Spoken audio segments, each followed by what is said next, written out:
Olá, bem-vindo de volta ao canal. Eu sou Vanessa Ratayama, do Projeto Lixo do Bem e da Ser Sustentável Terapias. Estou aqui com mais uma convidada, já ela vai se apresentar para vocês, é a Fê.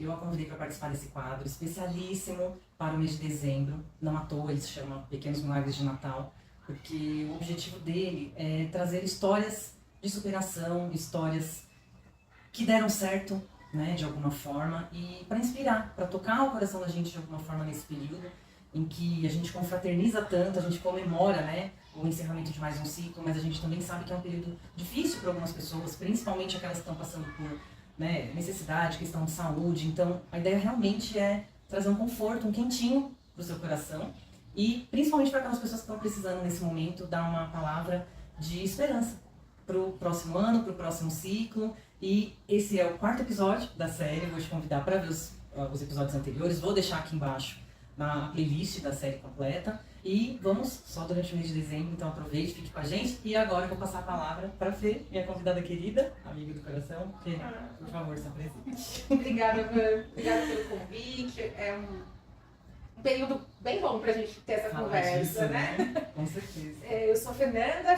Teodoro. E aí, vou contar de mim ao longo da conversa. Acho que vale assim. Então, eu gosto de contar que eu tenho 44, né, hoje, 44 anos. E essa história, ela já ficou pra trás um pouquinho, ainda bem. E eu descobri que eu tinha câncer com 38, né, um câncer de mama, num tipo agressivo, e quando eu descobri já estava num estágio avançado. Por conta do tipo também, né, essa questão do estágio avançado, eu gosto de explicar que não é porque eu não ia ao médico, né, na verdade eu descobri por ser uma pessoa assídua nas consultas. Então, em janeiro de 2017, eu fui ao ginecologista, fiz todos os exames. Eu estava com 37 anos, ainda não tinha a idade que os médicos dizem necessária para fazer a mamografia, mas por conta de eu ter bastante mama e eles falam que as mamas são densas, né? A médica achou por bem eu fazer a primeira mamografia, eu fiz, o resultado veio normal. E aí, aos 37. Aos 37. Isso em janeiro de 2017, então. E aí, eu passei por um ano, né? O ano de 2017 foi um ano de muita coisa, assim. Muita mudança na minha vida de uma vez só. Eu me separei. E aí, por conta da separação, eu achei por bem mudar de emprego. E aí, eu mudo de emprego, eu me separo em março, mudo de emprego em julho. Eu não dirigia, resolvi começar a dirigir. Pra que mudar uma coisa só, né? De uma vez, né? E aí, a mudança de emprego também corroborou com isso, porque eu fui trabalhar num lugar muito difícil de transporte público. E aí eu falei, bom, já vai tudo de uma vez. E aí... Muita coragem. Porque essas mudanças quando vêm assim em bloco, né? Bom, mas que bom. Eu vou falar que assim, a gente tem perfil, né? Sim. O meu perfil não é um perfil muito medroso, nunca foi. Que bom. Pra nada, sabe? Assim, eu gosto da adrenalina, eu gosto de coisas que mexem com adrenalina e eu sou assim um pouco com umas coisas da vida também. Só que tudo isso foi me deixando cansada. E eu adoro carnaval. Amo. É muito besteira. E aí, eu ia desfilar pela Vila Maria no ano seguinte, que é a minha escola, né? Eu sou Vila Maria de coração, e começaram, eu já estava indo nos ensaios, e os ensaios vão se intensificando, né? Conforme vai chegando o carnaval. E aí eu comecei sabe quando você fala, a gente tem alguma coisa esquisita, eu tô realmente muito cansada, mas nunca... Quando eu falo isso, as pessoas falam, eu também me sinto muito cansada, mas era um cansaço um pouco fora do normal, de um cansaço extremo por trabalho e questões pessoais e tal. E eu sentia, né? Eu sentia. Eu senti. A importância da gente estar conectado com a gente. Porque você percebe que, não, eu tô cansada, mas é diferente. É um cansaço diferente. E aí, chamou mais ainda a minha atenção, porque eu nunca falto num carnaval, né? O carnaval é algo que eu posso estar muito cansada, mas eu digo, não, hoje eu vou. Pode estar chovendo, nevando, sei lá, eu vou. E aí, eu comecei a faltar, assim, falar, combinar com as pessoas, chegar na hora e falar, nossa, não dá, tá estranho, não vou. E aí eu falei, mas daí, sabe aquela coisa do Dr. Google maravilhoso, né? Você começa a falar, tô cansado, o Google diz o quê? Seu cortisol tá alto, não sei o quê. E aí eu falei, quer saber, eu vou marcar minha ginecologista, porque já estava próximo também. Já ia. Você falou que no início do ano anterior tinha feito. E aí eu sempre vou em janeiro, mas daí eu falei, eu não vou esperar virar janeiro, eu já vou marcar, porque aí eu marco comecinho, faço lá, minha médica, ela é ótima, assim, ela pede tudo que é exame, né, faz um check-up. Ela já vai pedir tudo, aí eu já vejo o cortisol. Maravilhosa. E aí, assim foi. No dia 10 de janeiro eu fui com ela no médico e na hora que ela fez o exame do toque na mama, ela falou, Fê, põe a mão aqui. E aí foi na hora que eu falei, eita, onde eu tava? Porque o tumor era grande e era perceptível, assim, não precisava apalpar muito, não. E aí, né, começou todo o processo de investigação. No dia 10 de janeiro eu fui na consulta, no dia 31 de janeiro eu estava com a posição final já tinha saído todos os resultados, inclusive o imunohistoquímico contando qual era o tipo do câncer. E era um dos mais agressivos, um triplo negativo, eles chamam, e já em grau 5, porque ele já estava eu já estava com metástase quando eu descobri no osso e na axila. Foi muito rápido, o mastologista... Nossa, incrível, porque no anterior você tinha feito a mão e não tinha dado nada. E aí o mastologista explicou, né, que por esse tipo, né, esse triplo negativo, ele evolui muito rápido, assim. Então ele falou, olha, Fê, muito provavelmente as coisas começaram a acontecer no seu corpo tem uns 6 meses, mas como a evolução é muito rápida, se você não tivesse procurado a doutora Mari em janeiro, tivesse deixado passar 2, 3 meses, o que é comum, muita gente faz isso, talvez já não desse tempo, assim, da gente reverter. E aí eu tive todo um processo em 2018, né, quando ele de fato me deu o diagnóstico, gente, eu aleatório, pensei, tá tudo bem. Eu tinha uma amiga que tinha tido câncer recente, e o tipo dela era diferente do meu. Ela só fez a cirurgia da retirada das mamas, não só, né, gente, é um processo, é câncer, mas assim, ela fez a retirada das 2 mamas, depois de 3 meses ela pôde colocar a prótese, e ela não precisou fazer químio, ela não precisou fazer rádio, era um tipo diferente do meu, né. E aí eu não conhecia nada, eu falei, vai ser tipo isso, tá tudo bem. E aí o meu caso não era esse.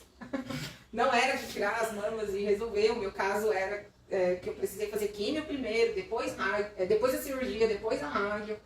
E o processo de químio foi um pouco extenso, né? Foram se eu não me engano, eu fiz 16 sessões de químio. Quase que 6 meses, assim, fazendo quimioterapia. Aí eu terminei as químios e no meu processo de químio eu tive todas as fases da químio. Eu falo para as pessoas que eu tive a fase tartaruga, baiacu, porque eu perdi cabelo, sobrancelha, cílios, tudo, né? E aí eu fui me identificando por fases. Eu fiquei muito inchada no final, porque eu fiz a químio que eles falam branca, né? E o que muda a cor na verdade, o medicamento. E eu tomava muito corticoide, porque ela dá muita reação alérgica. Então eu fiquei extremamente inchada, nem me reconhecia, assim, naquela pessoa, né? Terminei as químios, 1 mês depois eu fiz a cirurgia, e aí quando eu fiz a cirurgia, foi uma cirurgia bem extensa, né? Porque além da retirada dos 2 tumores, porque quando eu de fato fiz os exames, eram 2 na mama já, os 2 na mama, axila, ainda tinha que tirar o do externo, que é esse osso que a gente tem aqui, e o médico falou que eu ia tirar um pedacinho, assim, que era o afetado. Durante a cirurgia, eles acharam por bem tirar mais uma área maior, então eu tirei 2/3 desse osso, e aí no lugar do osso não tem o que fazer, né, que não coloca uma prótese, né, não é como um quadril, então. Eles colocaram uma tela de cirurgia de... Mas para proteção dos órgãos. Isso. Uma tela, não sei o nome exato, assim, e o pós foi um pouco difícil, né. E aí eu acho que o que é importante contar aqui é que eu fiz todo esse processo sem querer morar com ninguém.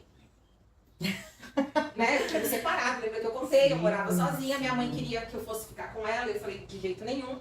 Aí ela queria vir aqui, eu falei, não. Era algo que você sentia que precisava passar? Na verdade, assim, eu acho que é a forma como eu encarei isso. Eu não tô diminuindo a gravidade da doença. Sim. Mas eu coloquei pra mim que era uma doença grave como outras doenças graves. E eu não queria que isso virasse uma muleta para eu me tornar dependente das pessoas. Então eu falava pra todo mundo, se eu for morar com alguém, as pessoas vão me colocar numa bolha de cuidado e não vão me deixar fazer nada. Se alguém vir pra minha casa, vai ser a mesma coisa. Eu sabia que ia ter dificuldades, mas eu falei que eu preferia encarar, assim. Então, eu decidi que, em comum acordo também com a empresa que eu trabalho até hoje lá, que eu trabalharia até quando fosse possível. e decidi que eu ficaria em casa. E também é uma decisão, mas que você sabia que tinha sua rede de apoio. Sim. Se a coisa se agravasse, você realmente não tivesse mais condição de ficar sozinha, você teria com quem Isso, contar. Era só exatamente. chamar e você precisava tentar, né? É isso. E aí, assim, na primeira químio, a primeira químio foi a mais difícil, assim. Porque o corpo não está acostumado com tudo aquilo que veio, e é uma bomba de medicamento, né? E aí a minha irmã me levava em todas as... Praticamente me levou em todas, assim, né? Nas sessões de químio. Aí eu vim pra casa, dormi, né? Isso foi eu fazia químio quarta. Na quinta eu voltava na clínica porque eu tomava uma injeção para imunidade. Na sexta eu fui trabalhar, achando que estava ótimo. Nessa Só época que ainda não tinha home office instituído, porque isso virou meio que padrão depois da pandemia. Isso. E aí, a químio, eu senti os efeitos da químio no fim da sexta, assim, e no sábado. E aí no sábado minha mãe veio aqui. E eu fiquei, tipo... Bom dia. Sabe aquele dia que você não sai do sofá? Tudo bem que foi um dia difícil, assim, porque aí eu falo que a escova de dente parecia que pesava 5 quilos, eu tava... o meu corpo demorou a aceitar, mas eu falei pra minha mãe, não vem mais, mãe, porque ela não deixou levantar do sofá, e era tudo que eu não queria, entendeu? E eu tenho 2 cachorros, eu tinha, né, que eu perdi na pandemia, mas eu tinha 2 cachorrinhos, e eu falava pra minha mãe, eu preciso cuidar deles, assim, eu não quero, eu preciso cuidar de mim e deles, eu não quero isso, eu não quero... ficar dependente. Eu não quero ser vítima do câncer. Na verdade, eu falava para as pessoas, ele que vai ser vítima de mim, vai dele. Chegou na pessoa errada. Essa é a Fernanda. Exato, azar, escolheu a pessoa errada. Então, eu falei, mãe, assim, de verdade, eu não quero mais que você venha. Quando eu precisar, eu vou te pedir.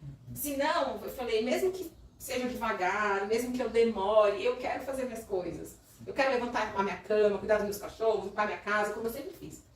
E minha mãe, eu entendo que não foi fácil pra ela, né, que foi bem difícil, mas ela entendeu e aceitou, assim. Respeitou. Né? Respeitou. Porque eu acho que é a tarefa mais difícil para os pais. Aceitar as escolhas dos que filhos. a gente faz, né? Com certeza. Eu acho que foi um processo, Van, que muita coisa... Eu aprendi muita coisa também, assim. Esse meu jeito independente, durante esse processo, algumas coisas aconteceram, né? Então eu ia no mercado, mesmo que eu fosse com a minha mãe, tá? E ela, quase que toda vez ela ia. As pessoas queriam colocar as minhas compras no carrinho, as pessoas queriam guardar minha compra no carro. Aí eu chegava aqui no prédio, as pessoas não queriam que eu fizesse nada, porque sabiam que eu morava sozinha. E isso, no começo, eu falava, meu Deus do céu, que saco, assim, sabe? Eu não sou inválida, eu só tô com uma doença que vai passar. E aí um dia É interessante você trazer esse ponto de vista, porque a gente tem esse ímpeto de querer ajudar a pessoa. E no episódio anterior, conversei com a Lu e ela trouxe algo nesse sentido, de que às vezes a gente não, por mais que a gente tente, a gente quer ser solidário, a gente quer ser empático com a pessoa, mas a gente só consegue ser simpático. E é aquela coisa de você querer ajudar, mas às vezes a gente acaba invadindo, porque é o que você falou, a pessoa veio, coitada, ela queria ajudar, mas você precisava, você queria fazer aquilo, então é delicado isso, né? Mas eu conversei um dia com a psicóloga da clínica que eu me tratava e contei isso pra ela, né? Aí ela falou assim, Fernanda, pensa assim, a pessoa acha que ela tá fazendo um bem, então deixa ela fazer. Não se incomoda com isso. Aí eu falei, quer saber? Quer carregar meu lixo? Carrega, porque aqui no prédio as pessoas vinham aqui, falavam, tem lixo pra descer? Aí eu falei, tá bom, tá tudo bem, não vou mais me estressar com isso. Deixa, não vou, tá? Então tá bom. Então assim, mas foi um processo pra mim também aceitar que as pessoas... Eu fiz conflito com a independência. Desse jeito, porque e não é sobre independência, você sabe dentro de você que você é independente, mas... As pessoas querem contribuir de alguma forma, né? Eu me vejo muito nessa posição. Mas você quer que eu te ajude? O que eu levo pra você? Muito, Meu muito. Deus, sabe? Assim, então, teve essa fase que foi um aprendizado pra mim, assim, foi, né? Tive momentos difíceis, delicados em casa, né? Hoje, eu penso que foram momentos até engraçados. Eu não tinha tanto enjoo, mas tinha. E a clínica que eu me tratei é maravilhosa, né? Eles têm além da onco, dos enfermeiros, especialistas, eles têm psicólogo, nutricionista, várias... Toda uma rede. Toda uma rede. E a nutricionista perfeita, assim, né? Ela dizia o que eu podia e o que eu não podia comer, mas dava 300 milhões de dicas para ajudar nos enjoos pós-químio, assim. Só que ainda assim, às vezes, acontecia, né? E tiveram situações, embora nojentas, engraçadas, porque com 2 cachorros, às vezes eu tava na cozinha, não dava tempo de chegar no banheiro, e aí, No meio do caminho. gritava com eles, pelo amor de Deus, não vem aqui,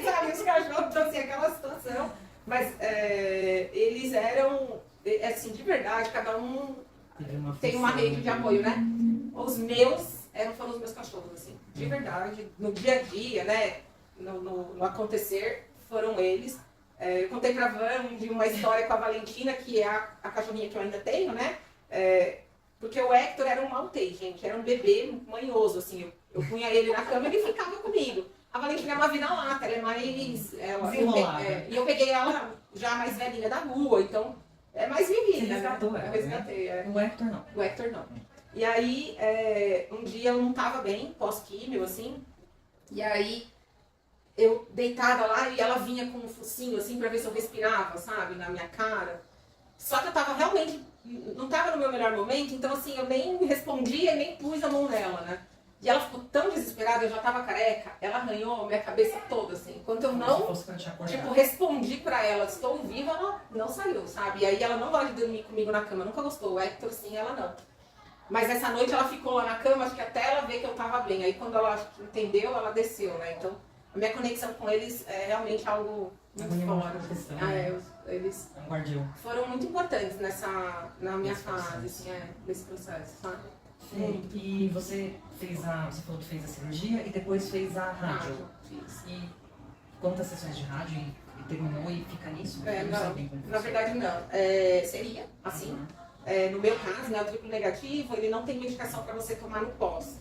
Porque hoje o tratamento do câncer de mama, ele, graças a Deus, está muito avançado, muito individualizado. Então, para alguns tipos, existe uma medicação que você toma depois que termina o processo, né? Para o triplo negativo não existe um medicamento, então quando eles me deram o protocolo inicial, eu já sabia que eu faria quimio, cirurgia e rádio. Quando eu fiz a cirurgia, eles tiraram os tumores todos e o osso, como eu disse, e aí no externo, no anatomopatológico, o resultado não foi o esperado. Eles constataram que as células cancerígenas ainda estavam ativas. E aí, ao invés de eu fazer 18 sessões de rádio, como seria o protocolo inicial, eu fiz 25. E quando eu terminei, aí a médica, nesse dia que me contou, né, das células ativas, ela falou, Fê, o retorno não é o que você queria ouvir, nem é o que a gente esperava, mas você vai precisar fazer químio de novo. Mas agora não a químio venosa como você fez, você vai entrar com uma medicação. Essa medicação chama Xeloda. E ela é uma quimio via oral. Então, o meu protocolo era que eu faria essa quimio por 14 dias e descansaria 7. E aí, ok, não era o que eu queria ouvir, mas segue a vida. Eu fiz as rádios, quando eu terminei a rádio, acho que 10 dias depois eu comecei esse protocolo da quimio. Eu comecei a tomar a medicação, tudo bem.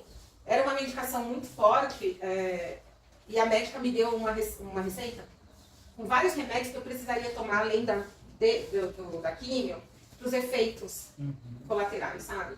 Então tinha muito Dramin, muito Plasil e muito Imosec. E o Imosec é um remédio para cortar o efeito da diarreia e tal. E eu me lembro que na receita tinham tipo 8 Imosecs, assim, num dia. E eu achei aquilo muito louco, porque uma vez eu tinha tomado há anos atrás um comprimido e tipo, cortou minha ida ao banheiro por uma semana. Daí eu falei, cara, isso tá muito louco, mas ok. Comecei a tomar o remédio e tomar toda a medicação que a minha médica prescreveu, mas eu fiz eu tive um efeito colateral muito grave com ele, e aí no 14º dia realmente eu fiquei muito ruim com a químio. No 14º não, eu fazia um protocolo de 14, né, então foi no 13º, assim, foi no sábado, eu me senti muito mal, e aí eu conversei com a médica foi me dando orientações e tal, eu ainda fiquei em casa no sábado e no domingo. E aí, conforme combinado com a minha mãe, eu liguei pra ela na segunda cedo e falei, mãe, de verdade, hoje não vai dar. Eu preciso ir pra clínica que eu não tô bem. E aí ela foi comigo, né? Passei um dia na clínica, tomando medicamento do AV, soro, essas coisas. Fiquei melhor, de fato, no fim do dia. E aí eu vim embora. Eu me lembro assim, desse período eu me lembro pedaços.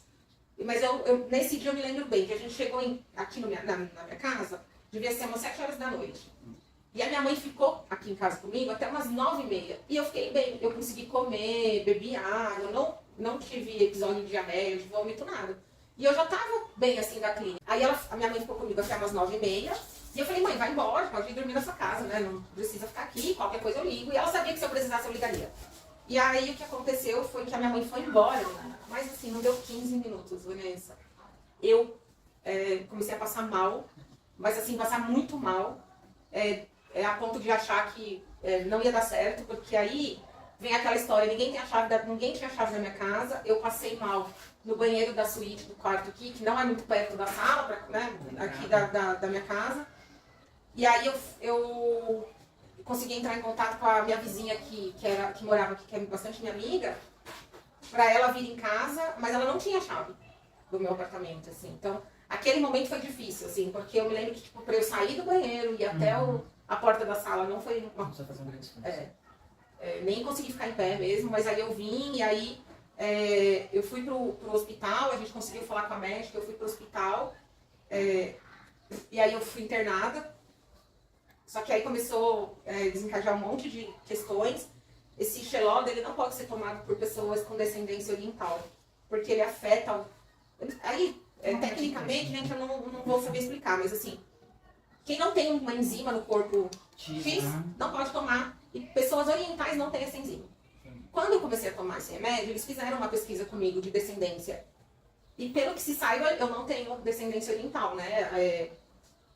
A família do meu pai, da minha avó, por parte do meu pai, veio da Itália. Eles vieram no navio e tal. Da minha avó, do meu pai e do meu avô também. Do lado da minha mãe, minha avó não sabe contar de onde veio, então a gente acha que é daqui mesmo, sabe? Tipo, indígenas que foram se misturando, de Minas, sabe? Então, assim, mas nenhum traço oriental em ninguém na família. E a médica fala que provavelmente eu não tenho essa enzima. E aí eu fiz um efeito gravíssimo da medicação. Foram dias difíceis, eu fiquei 35 dias internada. Eu faria esse xelota por 8 meses e aí não foi possível. Mas encerrou o tratamento. A gente encerrou o tratamento no dia que eu tive alta do sírio-libanês e foi em dezembro. Foi no dia 5 de dezembro de 2018. Tem 6 anos agora. Que bom. Tem 6 anos. Você faz acompanhamento normalmente? Sim. Rotina, né? Sim. Que bom. O que você Começou de 3 em 3, depois virou né? Aí depois de 6 em 6 e esse ano de 2000 e... Nós estamos em 24. Em 24 a médica liberou para ser de 1 em 1. No ano passado ainda não dava para ser, ficou de 6 em 6, aí esse ano eles liberaram de 1 em 1. Que bom. Ainda é crescido também. Eu também faço agora de 1 em 1, mas tem exame que às vezes, dependendo do resultado, o médico fala, não, esse aqui você vai fazer daqui 6. Mas eu acabei de fazer também, a rotina e tá tudo certo, então só ano que vem, se Deus quiser. Agora, Fê, o que isso mudou na sua vida? Como que era a Fernanda antes e a Fernanda depois? O que você trouxe de lição dessa passagem toda que você teve com o câncer? Foi assim, uma coisa que eu vou te falar, é que eu sempre tive muita fé, mas muita. Quem me conhece sabe que antes eu frequentava assiduamente, inclusive, a Igreja Católica, né? Mas o que eu vou te falar é que minha conexão com Deus mudou, assim. Hoje eu mudei até a forma como eu vejo a religião. Eu acredito em outras coisas por conta de experiências que eu passei. E eu acho importante a gente ter uma religião para ter momentos de conexão, mas a minha conexão com Deus é diferente, assim. É interior. É a espiritualidade, né? Porque a religião é um caminho. Mas eu acredito que a gente consiga essa conexão também fora da religião. Ela é um caminho maravilhoso e assim como somos pessoas diferentes, eu acho que as religiões também precisam ser para atender essas pessoas que são diferentes, que têm necessidades diferentes. Mas não é obrigatório. Eu não acho que quem não frequenta um caminho religioso específico esteja, esse está excluído. Não. Né? Na turminha de Deus, eu acho que estamos todos, né? Mas assim, de fato, a conexão mudou. Então, eu não sei, eu falo para todo mundo que eu não sei como as pessoas que não têm fé passam por coisas difíceis. Né? Não só em saúde, outras situações difíceis. Assim, eu acho muito difícil sem fé. Tem a gente acreditar em alguma coisa. Eu sou muito, superior, né? muito devota de Nossa Senhora. Ela esteve comigo em todos os momentos, assim, na minha cirurgia, ela esteve lá, né? Eu tenho vivências e experiências com o espiritual que são diferentes, assim.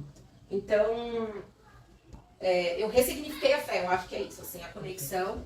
no dia a dia, o que mudou é que eu acho que os planos não adianta, assim, sabe?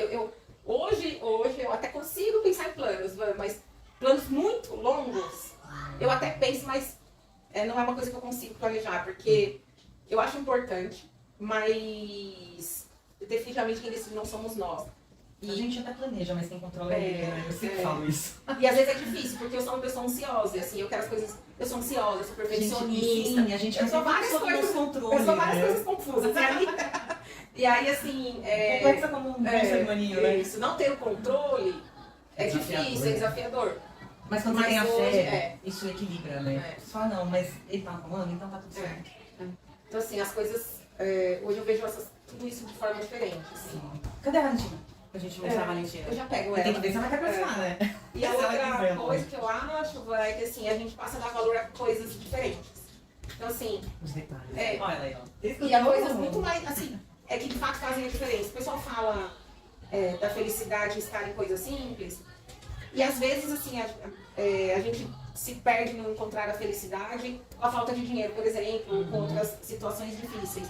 Mas quem passou por momentos difíceis, principalmente com saúde, começa a dar valor a outras coisas. Eu me lembro de um dia no hospital, que quando eu comecei a melhorar um pouquinho, o Sírio é muito próximo da Paulista, né? E eu ouvia de longe o carnaval e eu pensava, será que eu ainda vou ver isso, assim? Porque já estava tendo o ensaio de bloco, né? Não, é sobre a gente viver, de fato, momentos... viver no presente, estar presente no presente. Momentos em lugares e com pessoas que façam a diferença, sabe? Um processo desse, do tamanho que foi o meu, né, tão longo, então assim, é claro, a minha irmã e a minha mãe foram extremamente importantes, mas tiveram momentos que a minha irmã não pôde estar comigo, e aí eu precisei do apoio de pessoas, de amigos, assim. E as pessoas foram presentes pra mim. Até os desconhecidos querendo carregar sacola. As pessoas foram muito importantes, assim, quando eu fiquei internada lá no Sírio, foram 35 dias. E de fato as pessoas acharam que eu não ia sobreviver, e a médica falou, né? E aí, por conta disso, eles liberaram que eu ficasse com acompanhante 24 horas por dia. Eles não me deixaram, eles precisaram uma UTI no quarto para as pessoas poderem entrar comigo. E assim, nesse período, muitas pessoas que eu não faria ideia assim, foram pessoas importantes lá, sabe? Então, a ajuda vem às vezes onde a gente menos espera, né? Eu diria que a palavra de tudo isso aí é gratidão. Mas para chegar na gratidão, eu precisei ter muita resiliência, assim. Então, do processo do câncer, eu acho que o que ficou para mim é que a resiliência é fundamental na vida, sabe? A gente passa por desafios o tempo todo. Tudo, né? E eu acho que em especial na questão da saúde. A coisa tá sob seu controle até uma parte. Mas mesmo você fazendo a sua parte, não é garantido que você vai ter o resultado. Então, isso eu acho que tem um desconforto muito grande em pessoas que têm essa natureza de controle. Eu tenho também. É muito difícil, gente. É um trabalho... assim, é consciente, é você prestar atenção na atitude mental, na sua atitude física mesmo, porque o meu comportamento padrão é tentar controlar, é tentar diminuir ao máximo. A gente pode, lógico, né, tentar reduzir os imprevistos, mas não tá no nosso controle. Então é sobre ter resiliência com aquilo que você não pode controlar. Exatamente. Vamos ver se a gente consegue mostrar a Valentina antes da gente se despedir. Gente, essa é a Valentina, chique, maravilhosa, pronta pro Natal. Né, Valentina? Quantos anos será que ela tem? Quando eu anotei, a veterinária falou que ela devia ter provavelmente uns 12. Ela já então, é idosinha. Uns 12 não, desculpe, uns 2. 2. Agora a gente acha que ela tá de 12 para 13. Faz tempo. Sim. Linda. Vai fazer 10 anos agora que ela tá comigo. Sim, e foi uma história que você me contou dela que me deu assim uma mensagem, gente, pega a história dela, a conexão, né, que a gente tem às vezes com os animais surpreende, né? E não é uma coisa que a gente consegue racionalizar, a gente sente, mas é difícil explicar. Ai, adorei, Fê. E Valentina também. Muito obrigada por terem participado. Obrigada por compartilhar essa história. Obrigada. Você sabe que eu te admiro, você é muito forte. Eu não preciso pensar, falar, gente, eu me sinto tão fraquinha aqui nessa situação. Com certeza você é uma referência que vem na minha mente. Obrigada, gente. Muito obrigada por quem acompanhou a gente até aqui. Se você não viu os episódios anteriores, vou deixar a playlist aqui para você poder acompanhar histórias lindas, impactantes, de superação como a da Fê, como a que ela trouxe pra gente aqui agora. E se fez sentido, se tocou o seu coração, você sente que essa história vai ser útil, vai fazer a diferença na vida de alguém, alguma pessoa que, do seu meio que esteja precisando, não pensa, compartilha, porque nada é por acaso e como eu tenho falado nos vídeos anteriores, eu sei que essas histórias vão alcançar exatamente quem precisa alcançar. Então, muito obrigada por você que ficou até aqui. Se gostou, dá o joinha, segue o nosso canal para apoiar e fortalecer o nosso projeto, tá bom? Obrigada e até a próxima.